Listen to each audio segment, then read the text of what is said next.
অসুখ কিছু তুললে আসো, আমি গাটা ধুয়ে আসি। ঠিক আছে মা। সালমা তুমি? আমি টনির মা। বাবা আমার কথা বলেনি। আসো আসো, ঘরে উঠে বসো। আমি এখানে বসতে আসিনি। টনি কোথায়? হে তো বাবু খেতে বসেছে। হ্যাঁ বাবু, সালমা এসছে। হে দিকে কোথাও এসেছিল নাকি? আমি প্রায় দিন বাবুকে বলি তোমাকে নিয়ে আসার কথা। হ্যাঁ বাবু আসতে চায় না। তুমি একা একা চলে এসে খুব ভালো করেছো। কি বাবা সালমা, তুমি হঠাৎ করে আমাদের বাড়িতে? হ্যাঁ, আমাদের গ্রামে কাউকে অ্যারেস্ট করতে এসছো নাকি? হ্যাঁ, তোমাকে। তোমার না সবসময় আর কি মারা। চলো ঘরে চলো। পারফেক্ট। কি? আর অভিনয় করতে হবে না, তোমার মুখোশ খুলে গেছে। You are under arrest.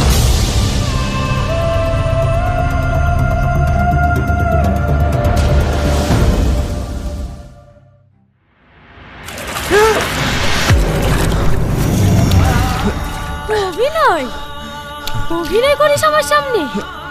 তোর অ্যাকাউন্ট থেকে এতগুলো টাকা ট্রান্সফার হয়েছে আর তুই কিচ্ছু জানিস না? সত্যি বলছি, তুমি বিশ্বাস করো, আমি এসবের কিচ্ছু জানিনি। বিশ্বাস? আর তোকে? তোর এই ভোলা ভালা চেহারা দেখে আমিও ধোকা খেয়ে গেছিলাম। আমার একবারও মনে হয়নি তোর এই ভোলা ভালা চেহারার পিছনে একটা শয়তান লুকিয়ে আছে।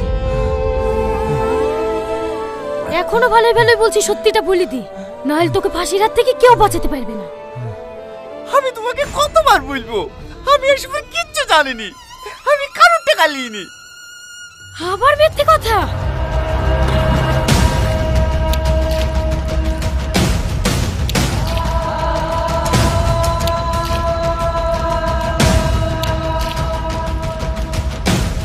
ম্যাডাম ম্যাডাম, মরে যাবে তো।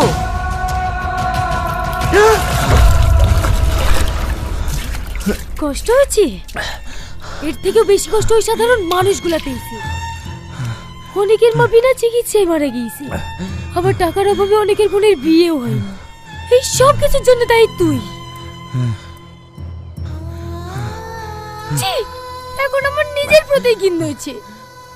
জীবনে প্রথম কাউকে ভালোবাসলাম, তো আবার একটা শয়তানকে।